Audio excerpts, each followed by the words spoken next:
Hello and welcome to another lively edition of A Splash of Paint, brought to you in association with the SAA, Society for All Artists. Today's programme is a colourful collection of practical demonstrations and exercises to inspire your artistic passion and encourage you to try something new. So sit back and enjoy 60 minutes of all the latest creative tips and techniques from some of today's most popular leading artists.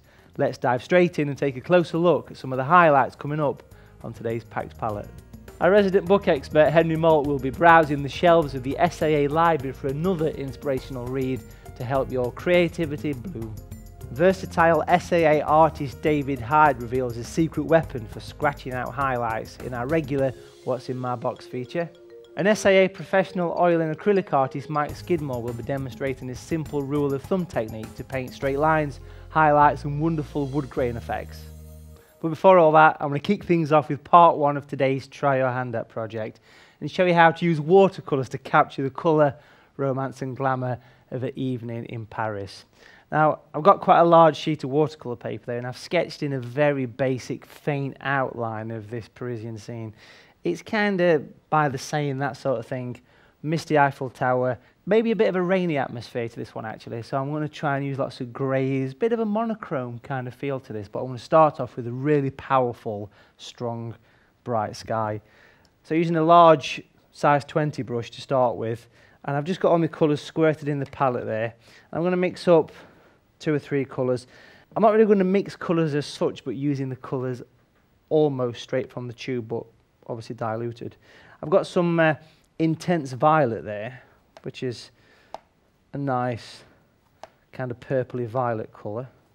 It's quite nice for bluebell pictures as well, that colour actually. So I'm going to use quite a bit of that. Nice clean brush. And then we'll go for some alizarin crimson. You could use rose madder for this as well. That is probably a bit paler than the purple actually. And the final colour, which I'm going to do with a smaller brush in a second or two, is actually natural grey, which is my own grey mixed from blue, red and yellow pigments. So I'll give that a bit of a clean, leave that to one side. Going for a smaller brush, size 10 or 12, and then I'm going to go for some natural grey. This will be to give us the evening clouds, the silhouetted clouds as the sun has gone down. I want to use the grey, probably slightly heavier than those 2 colours for this one. Again, clean the brush, leave that to one side for when we need it. And the first job is simply to wet all the paper. This is a watercolour block, which means it's already stuck down to a board, but I do like to also put a bit of a board around the edge because for me it just gives that extra little bit of crispness at the end when you take the tape away. So just looking down the edge, make sure it's all nicely covered for this one. Now it doesn't matter that the water's slightly pink because surprisingly it comes out clear when you put it on your paper. People ask me all the time, do I always do wet into wet skies? And 90% of the time it's yes, to be honest. The cleanest and freshest skies are always wet on wet. There we go, so that's all nicely covered. Then we'll just make sure the brush is not soaking in water. I'm going to go for crimson. And this is going to go kind of towards just below the centre. So I'll start halfway, and then I'm going to bring it down, go over the buildings because it's an atmospheric evening, so all the colours need to come all the way through everything on the picture. And then we'll come down towards the bottom area, which is where the water is. Nice horizontal brush strokes. There we go. And then we'll dive straight into the purple. We don't need to clean the brush because the colours are going to mix together anyway. That goes right at the top, intense violet. I'm going to make it slightly heavier than that actually, especially at the top, working it down. Horizontal brush strokes. This paper's quite good because it absorbs the colour. It's a cotton paper, so if you look for cotton when you buy paper, it's more absorbent, which is a lot better for watercolours. There we go. So just big, bold, horizontal colours, big, confident brush strokes. Let's go down to the bottom and just put a little bit, a band of violet at the bottom as well. So just spend a few moments getting the colours all working together. Horizontal brush strokes. Try and avoid windscreen wipers if you can. There we go. And then we're going to go grey and put some clouds on this one. There we go.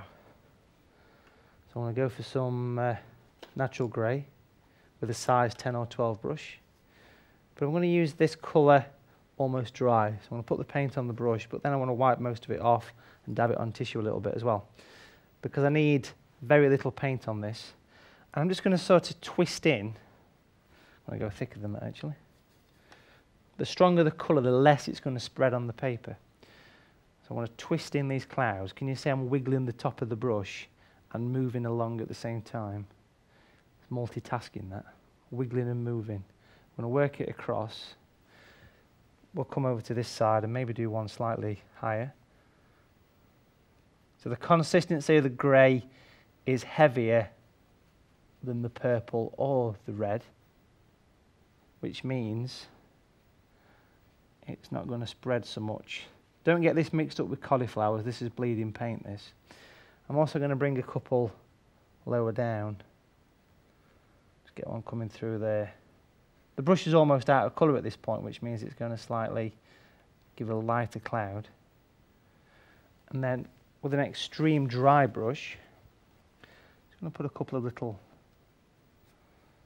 delicate bands that you could barely see, and I'm also going to use that brush as well, wiping it dry, just to give a softness to the bottom of those clouds until they kind of fade away into the distance. Softening the bottoms of the clouds away, I think, just down to where the water is, and from the water's edge, horizontal brush strokes. Just using natural grey. Don't use Payne's grey for this, it's way too black, it's way too dark. So that needs to dry off now. So while it dries, I'll just mix up the colours for the next section. So for this next stage, what I need to do is just use a nice pale grey, because I'm going to put in the Eiffel Tower right in the distance, all nice and misty and moody. So I'm going to clean the brush. It's the size 6 brush I'm using for this, and I'm just using natural grey. Again, it's pre-mixed blue, red and yellow, so it's ready to go. It's a very useful colour. And I'm going to use this very transparent, and I'm going to use a mixture of 2 brushes, a size 6 and a rigger or a detail or a liner brush, which is just a nice little pointy one there. And I'm going to go for this, and I'm just going to spend a few minutes getting the detail on. So be a bit careful with colours. Add more water than what you think for watercolours, because if you go too strong straight away, it's very difficult to make it lighter, but it's very easy to make it darker. Okay, that should be fine. It's quite warm in the studio. The lights mean that it dries very quickly, so that is pretty much dry there. But just do the sort of finger test in the corner, make sure it is dry. The paper should go nice and flat at this point when it dries as well. And we'll start off just by adding a little sort of funny bit to the top of the tower. It always reminds me like of a cupcake with a candle on. There we go. And then we're going to sweep down the 2 sides. Now, I started off by putting a pencil line for the symmetrical central line. That's quite important for this, because there's nothing worse than a leaning tower, unless you're painting pizza, that is. So we're going to bring it down. Every now and again there's a bit of a platform or floor that comes down. And I'm just going to do the 2 sides. Now, we can actually see more of one side than the other because it's a 3-dimensional object. So when I come down this side, I will have to add a stronger, wider line on this side later on in the picture. There's another floor to go in there. That's where the restaurant is. So just working the way down. It's quite a solid object, but it's got all those kind of ironwork, crisscross type situation there. There's a bit of a curve at the bottom, but I want that bottom piece to mist away. So at this point, clean brush, dab it on tissue so it's not soaking. I'm just going to use that water that's on there, and I'm going to soften in some of the areas on the inside, some of the harder lines. There we go. And then we've got a slightly stronger grey, just a fraction stronger grey for the other side, because it just creeps in about 2/3 of the way up. And you just start to see that little bit of a shadow area where the side of it kicks in there. And it gets slightly wider at the bottom, but again, I'm being very careful to the bottom because I want the mist to come through on this particular one. There we go. Okay, at that point, I'm going to switch over for a rigger. This is a size 2 rigger. Some people might call it a liner brush. It's just a very pointy rigger. A proper rigger is actually very long. This is like a half rigger in a way, but a much better brush. And there's all sorts of detail, as you can imagine, but at this distance and in this atmosphere, you don't see a massive amount. There's a little bit on the inside coming down there. Bit of a cross hatching type effect. There's a bit of a restaurant there, kicks in at the side. So if we put some lines one direction and then the other direction, starts to give that effect of what we're looking for. There's a nice pointy piece at the top, a bit wider at the side. There's all sorts of random lines, and this is what I call putting your brush into random or nonsense painting mode, which is what I tell people, because you're just sort of pottering, really. Can't beat a good potter.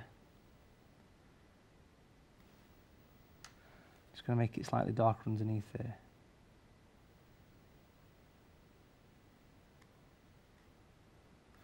It's the kind of thing where you keep coming back to these areas and adding more detail, but that's almost giving the effect I'm looking for, very misty and hazy. I'm going to go for the size 6 again. I get the right brush, there we go. And then using the pale grey, really pale grey, maybe even get a bit of water to it. I want to paint in a line of distant houses. And I've basically sketched this in, but to be honest, you could actually just imagine you're painting all these random roofs, chimney pots. Think of that sort of misty city skyline that you get, all sorts of shapes and size buildings, just all massed together as one big chunk. So just working across pretty quick because I want to blend these lines away.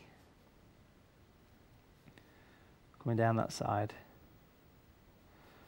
So if you notice, I keep coming back over these first bits, and then once I get, say, halfway, just use a bit of water, tap the excess off, and just basically use that water to make this fade down into the mist. The morning or evening mist is what we're looking for.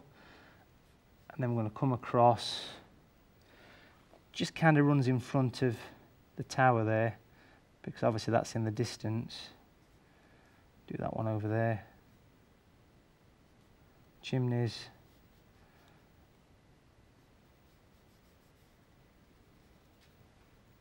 In the water on the side, and just water away. And then using a really, really, really, really pale colour, I'm just going to add 1 or 2 little bits to the back, because obviously Paris is an extremely large city, and you get all the distant bits coming through. Thin line, water, bang on the side, and then just water away, and then I can just make sure all those lines fade away, giving an extreme distance effect. In fact, if you want to push the boat out, you could even just do one little tiny one at the back. Water, tissue, fuzz away, fade away. And that's probably a good time to leave that, and we'll pick it up later on. Okay, we'll come back to our Parisian project later on in today's programme. But now it's time for a quick break, so go and grab yourself a quick café au lait and a croissant. But join us in part 2 when we say bonjour to our resident bookworm, Henry Malt, as he searches the SAA library for another inspirational read to help your creativity grow. And versatile SAA artist David Hyde reveals his secret weapon for scratching out highlights in our regular What's in My Box feature. A bientôt, see you soon.